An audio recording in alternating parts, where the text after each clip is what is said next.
bar des supporters sur Maritima. Bonsoir à toutes et à tous sous un beau ciel bleu de jeudi, un ciel bleu qu'on a connu également la semaine dernière avec deux belles victoires face au Shakhtar et face à Montpellier, et un ciel bleu qu'on a envie de retrouver pour les semaines et les mois à venir. Bonsoir Jacques Bail. Bonsoir les gars. Bonsoir Steph Martins. Bonsoir les amis. Et pour continuer à voir ce ciel bleu, Jaco, il faut absolument une victoire à Clermont pour continuer à se rapprocher des places européennes. Oui, évidemment. Maintenant, on y a pris goût.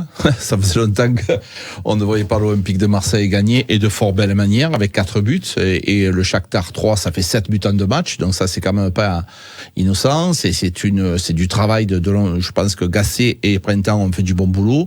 Et cet état d'esprit que l'on a retrouvé, on est en capacité de le mettre en place contre Clermont. Une petite équipe de notre championnat, mais qui a quand même son mot à dire, parce qu'ils ont eu du mal Nice à les battre. Ils ont fini par un match nul, donc ça sera pas un match facile. Mais l'OM a quand même beaucoup d'arguments. Mais qu'est-ce qui nous a fait du bien, très exactement, sur ces 2 matchs, et qu'il faut absolument que Gasset continue à véhiculer, et à l'entraînement et pendant les matchs? La simplicité, et je pense qu'il a dû axer énormément son discours sur prendre du plaisir. Voilà, c'est à la base, comme on dit, on joue au football. Donc si tu joues au football en tirant la gueule, ça devient compliqué. Donc je pense qu'il a dû axer ces termes-là. Et après, voilà, sa tranquillité aussi, peut-être à rassurer certains joueurs. Son discours, on le voit même quand il interpelle la presse dans les confs et tout d'après-match, tu sens que c'est posé, c'est réfléchi, c'est fluide. Voilà, donc peut-être que, comme je le disais dans l'émission d'hier, peut-être que il y a des joueurs qui ont besoin, dans ce groupe-là qu'on a actuellement aujourd'hui, beaucoup plus d'un entraîneur et d'un staff beaucoup plus calme, qui sont portés sur le discours et le dialogue, que quelqu'un qui va les gueuler, qui va les pousser au cul pour qu'ils accélèrent, quoi. Alors, Gasset, Printemps, Abardonado, ça sent le Sud. Et oui. Ça sent l'affect, ça sent l'exigence aussi. Et pour autant, c'est pas l'Olympique de Marseille n'est pas devenu une association de loisirs, quoi. Non, mais ça sent le chez nous. Les gars, quand tu parles le Sud, on a des attitudes différentes des autres. On est des exagérateurs depuis très longtemps. Mais jamais de la vie. Voilà, l'affect, le bisou. Et maintenant, tu fais plus de bises à un homme qu'à une femme. Donc voilà, il y a des marques d'affection, des petites tapes que peut-être Gattuso ne faisait pas, Marcelino encore moins. Et ça, tu te sens à l'aise. Alors, les gens vont te dire, c'est pas en faisant ça que tu as réussi. Non, mais tu as mis des joueurs en confiance. Et quand les joueurs ont envie de te faire plaisir et ont envie de se faire plaisir, tu vois ce qu'il en est. Ghislain Printemps est capable de faire de belles choses à ce niveau-là. Je peux me permettre d'en parler parce que c'est quelqu'un que je connais très bien. Ce monsieur-là, il a beaucoup d'affection, il est très proche des joueurs. Je me rappelle, je vais vous donner un exemple d'un joueur qui s'appelle Riyad Boudbouz. Riyad, il est arrivé de Bastia, il avait des difficultés à Montpellier. Lui et moi, on l'a remis en selle par des discours, parce qu'on l'a branché, on l'a fait rire. Et quand tu as un Riyad Boudbouz en forme, crois-moi que le match n'est pas le même. Donc voilà, un Ndiaye. Quand un Ndiaye il est en forme, un Sarr il est en forme, les gars, il n'y a plus la même équipe.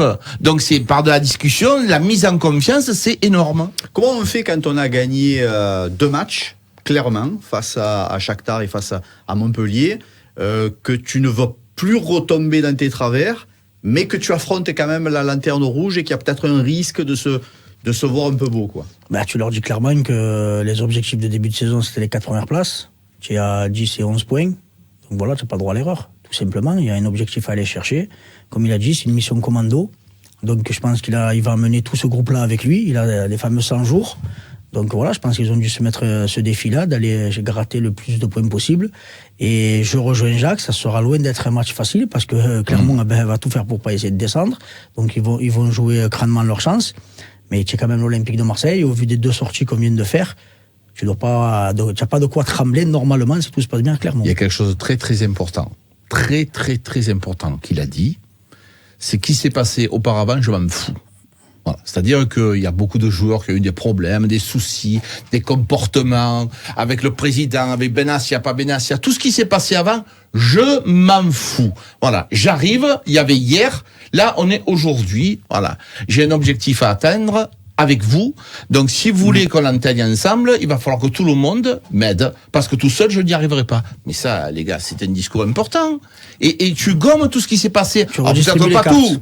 Tu redistribues les cartes. Bien sûr, tu redistribues. Alors, tu n'as pas tout gommé, évidemment, mais tu as un peu plus le sourire. Donc ça, c'est quand même essentiel. Avec une bonne nouvelle, l'autorisation de déplacement pour les supporters. On aura une colonie marseillaise dans les travées du stade de Clermont. Et ça, c'est une bonne nouvelle, d'abord pour les supporters, mais aussi beaucoup pour les joueurs. Ah, bien sûr, quand tu as ce public-là, ces supporters-là qui te suivent à travers la France, et que tu les entends dans n'importe quel stade français et européen, quand tu es joueur, je pense que quand même...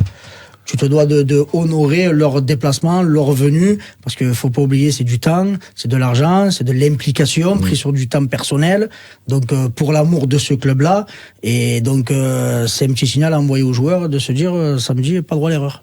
Des supporters toujours aussi fidèles, mais prudents, qui veulent avoir des confirmations, et cette confirmation, ça passe par ce match face à Clermont. Ils sont un peu réservés, évidemment. Hein. Ils ont eu beaucoup de déceptions au niveau du jeu, au niveau du président, au niveau des recrues. Il y a eu beaucoup de choses. Donc, franchement, je les ai trouvés sympas. Bien sûr, les banderoles, elles ont été efficaces.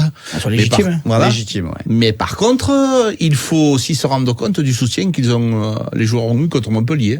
Parce que Gasset, en conférence de presse, il a signalé. Parce que sans le public, il a dit, je sais pas si on aurait pu faire ce match-là. Donc, l'efficacité des supporters de l'OM, à l'avant-match, on fait ce qu'il faut pour signaler à la direction que ça va pas, on en a marre, on a plein de dos, n'oublie pas de problème. Mais par contre, pendant le match, il y a notre OM qui joue, parce qu'on est supporter de l'OM, et on va vous faire voir qu'on n'est pas idiot, on va les soutenir. Et à la fin, tu as une victoire. Et ça, c'est bien. C'est bravo. Tout le monde a le droit de montrer son mécontentement. À partir du moment où tu débordes pas, il n'y a pas de problème. Mais c'est bien fait, de fort belle manière. Encore une fois, les supporters de l'OM, pour moi, les gars, je vous le dis sincèrement, mais alors sincèrement du fond du cœur, c'est les meilleurs de France.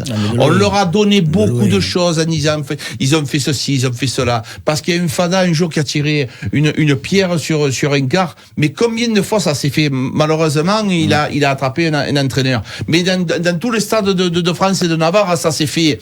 Tu peux pas, c'est la loi des nombres, je le dis régulièrement. Il y a 65 000 personnes. Il y a une fada qui a décidé d'envoyer la pierre. Qu'est-ce qu'on y peut? Depuis des années, Marco, les supporters, ils se tiennent bien, malgré tout. Il y a eu beaucoup de matchs. Donc, bravo à eux.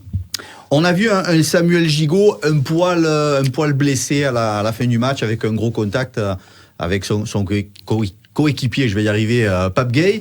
On a vu un Samuel Gigot impacté et très concerné émotionnellement, parce que la semaine a été un peu chargé, on va dire. À côté de ça, on voit un Chancel Mbemba très bon.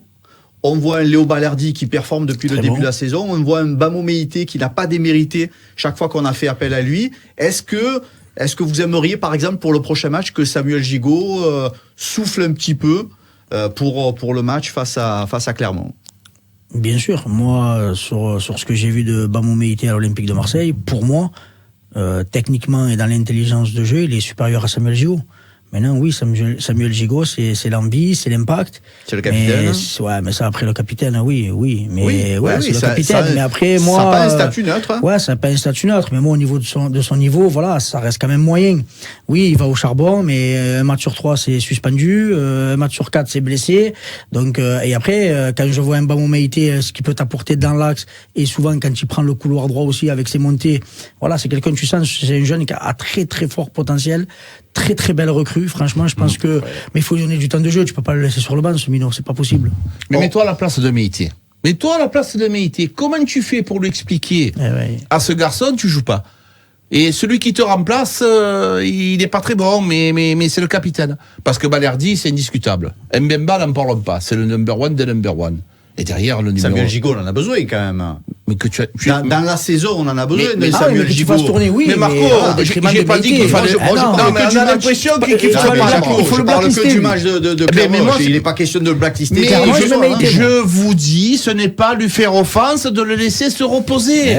En plus, vous lui avez fait cadeau le brassard à ce mec. C'est beaucoup de choses. Un brassard, quand tout va bien, il n'y a pas de problème. Tu es capitaine de l'OM, tu signes des autographes, on te prend photo. Là, tout le monde doit se tirer des pierres. Non, mais les gars, c'est pas pareil. C'est la décharge émotionnelle, c'est pas la même. Tu peux le laisser se reposer. À partir du moment où tu expliques les choses, tranquillement, lui dire, Samuel, j'ai vraiment, mais alors vraiment besoin de toi. Mais pour pouvoir t'avoir complètement et dans la totalité de tes moyens, j'ai besoin que tu te reposes. J'ai besoin de te laisser un peu sur le côté, de pas débuter le match, de peut-être rentrer en cours de match. C'est pas grave ça quand même, parce que Meïté, c'est juste la question que je posais. Mais voilà, non mais je te dis juste que Meïté, il a le droit aussi de se poser la question. Mais à quel moment je peux pas jouer dans cette équipe? Donc voilà, il faut expliquer les choses et il faut être surtout franc. Alors, vous feriez souffler Samuel Gigot tous les deux. Est-ce qu'il y a d'autres joueurs que vous verriez plutôt sur le banc pour ce déplacement à Clermont? Ounahi, pour moi, il faut pas qu'il débute. Sincèrement, ça devient compliqué. Ça devient très compliqué. Après, si Kondogbia, Verretou, ça joue, je pense qu'Onana sera sur le banc. Ounahi, il n'est pas à la hauteur du ciel bleu qui est de retour depuis la semaine dernière. Non, loin de là. Harit, on l'a vu, même quand il n'y avait pas Ounahi, il a fait un très très très bon match face à Montpellier. Mais oui. Amin Harit, je sais pas, dès que Ounahi rentre, j'ai l'impression que les deux sont obligés de se faire des passes, et ça fait déjouer énormément Amin Harit, parce qu'il prend beaucoup la profondeur et la verticalité, et quand ils sont ensemble, j'ai l'impression qu'ils se dédoublent énormément de passes, et des 1-2, des décalages, et il va pas de l'avant. Donc, je pense qu'Ounahi le fait plus déjouer que jouer, et après, je pense Onana, mais voilà, tu as quand même un banc qui est loin d'être dégueulasse. Donc je pense, même s'il te fait souffler un Verretou parce qu'il vient de reprendre, tu vas mettre Kondogbia, Onana, tu as encore un Gay qui vient de réintégrer l'effectif. Tu as quand même un banc qui est quand même conséquent en qualité et en quantité. Donc à eux de faire le nécessaire pour mettre le meilleur 11 possible, et surtout que lorsque les remplaçants vont rentrer, qu'ils apportent quelque chose. Et quand tu leur parles aux remplaçants, tu leur expliques que tu commences pas, mais par contre c'est toi qui vas me faire gagner. J'ai besoin de toi parce que je vais fatiguer la défense adverse, et quand tu vas rentrer, toi, tu vas me les massacrer. Est-ce que tu penses que cet argument-là et ce discours-là, il est fréquent chez les entraîneurs? Mais bien sûr. Ah oui, si tu dis c'est sur le banc, tu sers à rien. Non, mais je veux dire, ce discours. Et il n'est pas fréquent. Ce discours. Ah, voilà, c'est ça. Il n'est pas fréquent, malheureusement. Optimiste, constructif, il faudrait qu'il soit fréquent. Engageant, concernant, je suis pas sûr, malheureusement, moi, que... c'est ce qu'il faut faire. Je me tue à vous dire, les gars, arrêtons avec ce 11. Les gars, il y a la compo. Je vais te donner un exemple, Marc. Je l'ai pris à plusieurs reprises. Quand j'entends, on ne change pas une équipe qui gagne. Donc, en première mi-temps, je fais une équipe, je suis 0-0, et en deuxième mi-temps, j'en mets une autre. Je fais rentrer 3 joueurs, je gagne 2-0. Qu'est-ce qu'on fait?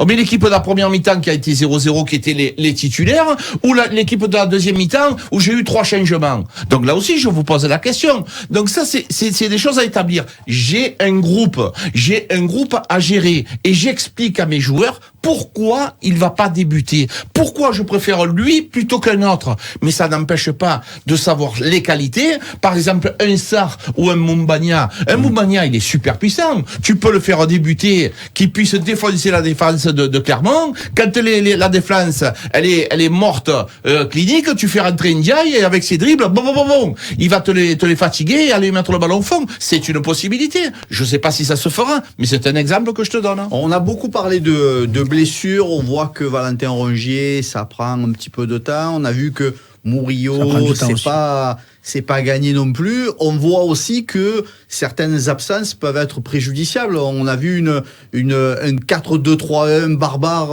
alors que on avait annoncé plutôt un 3-5-2 face à Montpellier. Clairement, quand Jonathan Klaus est pas là, Murillo, c'est un peu plus confortable normalement sur le papier. Oui, après Mbemba a fait le taf quand même. A fait vraiment le taf. Oui. Après, il a expliqué Gasset qui lui demandait de dédoubler derrière ça et tout. Il a fait vraiment le taf. Le dos il a fait vraiment un travail exceptionnel. Mais oui, c'est clair que quand il y a un Jonathan Klaus dans cette équipe-là, il doit jouer. Parce que quand tu as un Klaus à droite, un Merlin à gauche, un Balerdi, Meïté et Mbemba, tu n'es pas loin d'avoir une des meilleures défenses du championnat de France quand même. Hein. Voilà, donc c'est pas dégueulasse. Donc oui, et quand tu sais que tu peux être très très très dangereux sur tes 2 couloirs, chose que ça fait des années et des années qu'on penchait ou d'un côté ou de l'autre, on a rarement eu les 2 couloirs en forme. Mais quand tu as un Merlin et un Klaus, pour moi il faut le faire jouer. Qui sont les hommes forts sous l'ère Gasset? Est-ce qu'il y a eu des changements par rapport à ce qui s'est passé avant avec Gattuso? Quels sont les nouveaux cadres de Gasset? Alors, il y a les nouveaux cadres ou les hommes forts. Je ne sais pas si les hommes forts qui sont arrivés à Ndiaye, c'est pas un cadre, par contre, c'est un homme fort. Du changement Gasset, Sarr n'est plus le même. Je ne sais pas si c'est un homme fort, mais dans tous les cas, c'est un mec qui est métamorphosé. Aubameyang qui est de plus en plus efficace. Tu as des joueurs comme Kondogbia qui s'affirment. Et après, voilà, cette défense de l'Olympique de Marseille, elle est importante. Ensuite, il ne faut pas négliger le travail de Paul Lopez. Parce que Paul Lopez, nous, Steph et moi, on lui a tapé dessus régulièrement à juste titre, parce que je le trouvais et il nous a expliqué que lui il était à la cave mentalement, mais nous on s'en fout, c'est pas qu'on s'en fout, mais c'est pas notre problème, on regardait ses prestations. Déjà vous aviez pas l'info forcément parce qu'on l'a eu un peu plus tard. Mais si je me dispute avec ma femme et que je suis derrière le micro, que je parle pas, tu t'en fous que je me suis disputé avec ma femme? Toi tu veux que je sois efficace derrière le micro? Nous, son affaire de sa vie privée, ça ne nous regarde pas. Attention, je lui souhaite tout le bonheur du monde, mais moi je suis supporter de l'OM, je paye ma place s'il a eu des problèmes familiaux, ou il faut qu'il se mette de côté. Là, il est complètement métamorphosé. L'arrêt qu'il fait contre Montpellier, le double arrêt, c'est plus du tout le même. Il pousse sur ses appuis, parce qu'il est grand quand même. Et le fait d'avoir cette forme physique, de pouvoir aller chercher le ballon loin, en première partie de championnat, tu vas le chercher au fond du filet, ce ballon-là. Donc, je trouve que lui aussi, il est en phase ascendante. Il y a une série de matchs à venir face à Clermont, face à Nantes en championnat. Il y a le match de Rennes qui arrive juste après. Il y a la double confrontation face à Villarreal. Est-ce que Gasset, pour vous, va faire de la gestion d'effectifs, comme disait Jaco tout à l'heure, ou est-ce qu'il va être tenté d'avoir une équipe type qu'il va laisser sur le terrain tant qu'il pourra? Je pense que lui, il a besoin aussi de trouver son meilleur 11. Voilà, là, il est arrivé dans un groupe de 15-16 joueurs, donc c'est un peu à tâtons. Il a fait des essais, ça a été concluant face au Shakhtar et face à Montpellier. Maintenant, je pense qu'il va mettre son meilleur 11 que lui a vu sur ces deux prestations-là et tout au long des 2 semaines. Et il faut qu'il enchaîne parce qu'il a besoin déjà de donner de la confiance et de redonner de la confiance à ce groupe-là, à ces joueurs-là, et aussi de leur montrer qu'il est avec eux. Mais clairement, Nantes, comme je l'ai dit, pour moi, c'est 6 points parce qu'après, tu enchaînes du lourd.